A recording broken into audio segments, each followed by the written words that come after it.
बिल्कुल आसान भाषा में समझ लेते हैं कि चंद्रयान 3 आखिर किस काम के लिए चांद पर भेजा गया है। तो इस चंद्रयान में 6 डिवाइसेस लगी हुई हैं जिनके अलग अलग काम है। पहले डिवाइस है इल्सा, जिसका काम है चंद्रमा पर भूकंप के बारे में जानकारी जुटाना। हम जिस ग्रह पर रहते हैं उसे अर्थ कहते हैं, तो हमारे यहाँ अर्थक्वेक आता है। इसी तरह मून पर मूनक्वेक आता है। कई बार छोटी बड़ी चट्टानें भी टकराती हैं मून से। तो इल्सा का काम है चांद के कंपन को मापना, ताकि ये मालूम किया जा सके कि चांद के अंदर इंटीरियर में, इंटरनल स्ट्रक्चर में क्या क्या चीजें मौजूद हैं। दूसरी डिवाइस का नाम है रंभा एलपी।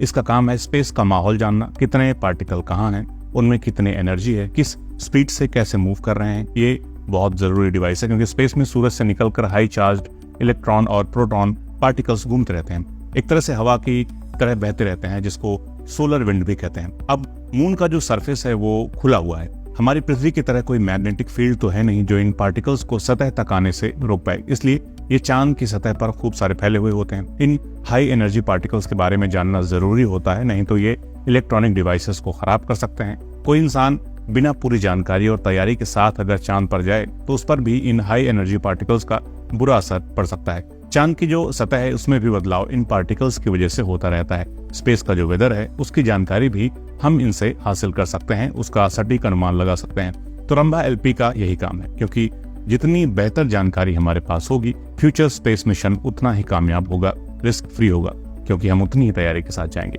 अगली डिवाइस है तीसरी डिवाइस, जिसका नाम है चास्टे। चांद ओपन है, उसके पास पृथ्वी के जैसे कोई प्रभावी वायुमंडल नहीं है, एटमॉस्फेयर नहीं है, इसलिए चांद के जिस हिस्से पर सूरज की रोशनी पड़ती है वो बहुत तेजी से गर्म हो जाता है और जैसे ही सूरज की रोशनी हटती है तेजी से ठंडा भी हो जाता है। कई बार तो -170 डिग्री सेल्सियस तक टेम्परेचर पहुंच जाता है, इसलिए चांद की सतह को समझना बहुत जरूरी है। इसके लिए भेजा गया है चास्टे को। इसमें एक गर्म रॉड को चांद की सतह में घुसाया जाएगा। इसमें सेंसर लगे हैं जो ये बताएंगे कि गर्मी किस तरह से चांद की सतह में फैलती है, ताकि भविष्य में जब इंसान चांद पर बस्ती बसाने लगे तो ऐसा घर बनाया जाए जो वहां की भयंकर सर्दी और गर्मी दोनों झेल सके, और जो स्पेस में यान वगैरह भेजे जाएं वे भी ज्यादा दिनों तक टिक सकें। और चांद कैसे बना इसकी भी जानकारी चास्टे से हासिल करने की कोशिश साइंटिस्ट्स करेंगे।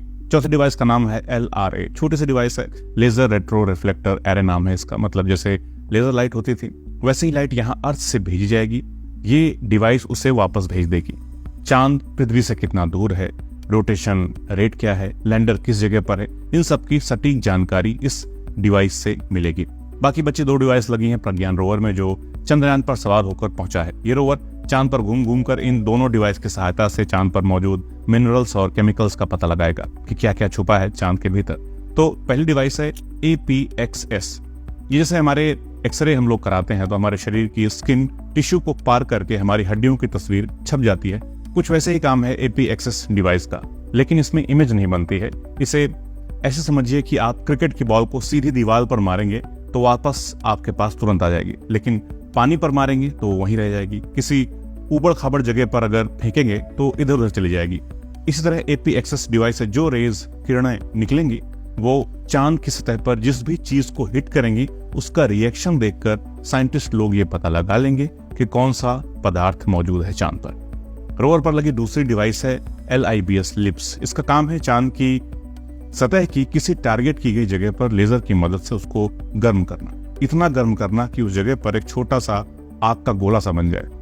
हम सब जानते हैं कि सभी एलिमेंट्स का एक यूनिक कलर होता है, वेवलेंथ होती है, जो बहुत गर्म करने के बाद दिखने लगती है।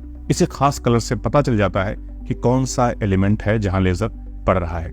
आंखों से नहीं लेकिन डिवाइसेस उसको पकड़ लेती हैं। यही काम लिप्स का भी है। तो ये है वो काम जो चंद्रयान 3 के जरिए किया जाएगा। ज्यादा जानकारी इसरो की वेबसाइट पर मौजूद है। सभी को बधाई, खूब खुशी मनाइए। जिनको न समझ आया हो उनको ये वीडियो भेज दीजिए। कोई सवाल है तो वो ही पूछ लीजिए। ऐसे और वीडियोस देखने हैं तो चैनल को सब्सक्राइब जरूर कर लीजिए। तो जल्द मिलते हैं अगले वीडियो में। नमस्कार।